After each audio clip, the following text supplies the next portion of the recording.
Hello friends, today in this video I am going to tell you about the present coronavirus situation in India. As you know, the second wave has started and our total cases have breached the milestone of 2 crore and our total deaths have breached the milestone of 2 lakh.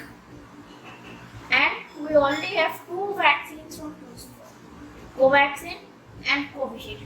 Covaxin our own made in India vaccine and Covishield originally known as AstraZeneca. As we know, oxygen is at a very huge crisis. I mean the medical oxygen. People are dying without the supply of oxygen because their supply of oxygen is cut off for another patient's supply or smugglers snatch it away from them. And also oxygen cylinders and remdesivir vials are being black marketed.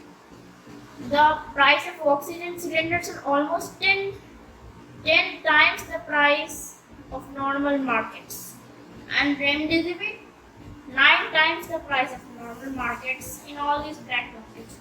I don't know why people are making money during this international emergency. Okay, let's talk about the Covaxin and Covishield. Which one is better? I want to say that there are 3 types of vaccines in the world: vector vaccines, inactivated vaccines, and the mRNA vaccines. The inactivated vaccines like Covaxin, the vector vaccines like Covishield, and the mRNA vaccines like the Pfizer, BioNTech, and the Moderna. Inactive vaccines like Covaxin, they're kind of some vaccine. They are made in the labs. The coronavirus is inactivated and then launched into the body with the help of the needle. Then the body fights that inactivated vaccine for training and we get immunity. For Covaxin, the 2 doses apart time period are 4 weeks. The vector vaccines like Covishield, they weaken the virus instead of inactivating it and then launch it. The virus is still alive, not inactivated. The body has to put extra pressure to fight this one. The mRNA vaccines, they are kind of interesting because the mRNA vaccines infect us with chimpanzee adenovirus.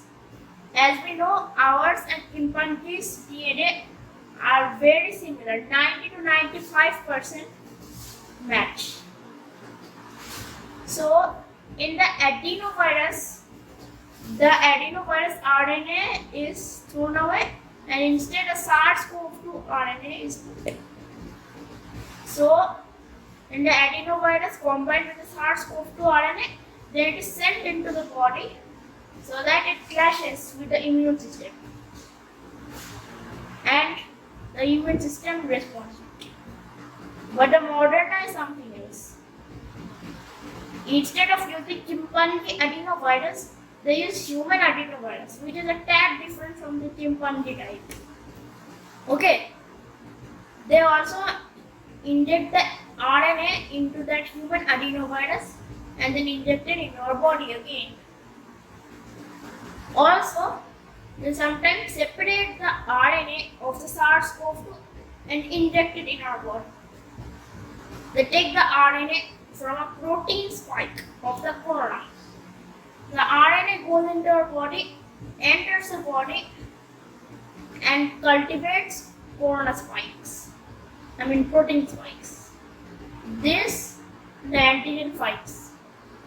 So, I have talked about the 3 types of vaccines: mRNA, vector, and inactivated. Now, in Covishield, we are getting news of many people dying of blood clots all over the world. But don't worry, this situation is not that common. Only 1 out of 1 million people get that rare blood clot case which leads to that. So, it is not proven that the vaccine is causing the death. Scientists still think it is linked with another disease, not the vaccines. Then, its side effects are quite dangerous. I mean, not that dangerous. In Covaxin, there haven't any major side effects. Scientists are still trying to figure that out. Pfizer and Moderna are okay. They perform good. But I don't know anything about the Chinese Sinovac vaccine. Their efficiency is as low as 50.4%. But our Covaxin has an efficiency of 81% totally. We take the two doses apart 4 weeks in Covaxin and 8 to 12 weeks in Covishield.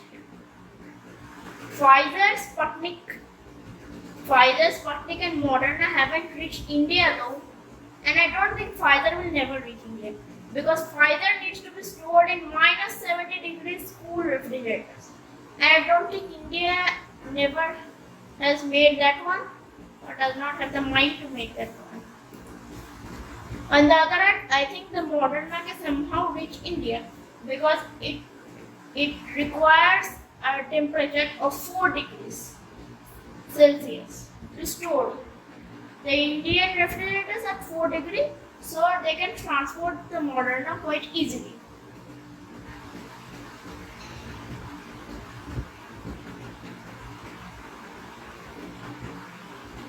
And also, I have some good news. Want to hear good news?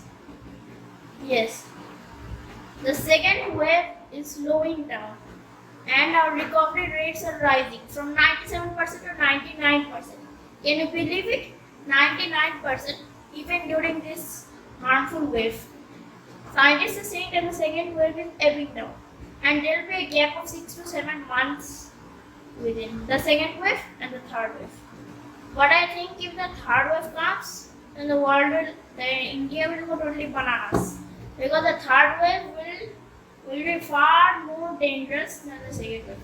And if during the 6 to 7 months of time, if the government prepared enough oxygen, enough vaccines, enough medicines, enough beds, ICUs, ventilators, etc., then the third wave will be far more dangerous.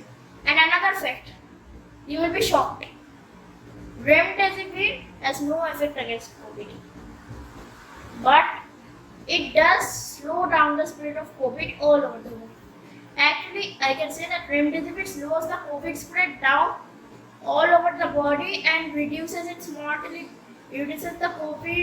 COVID's mortality rate, but it does not cure COVID. It is not that life-saving drug such as the Covaxin and Covishield. So friends, this is all for today. Meet you tomorrow. Bye.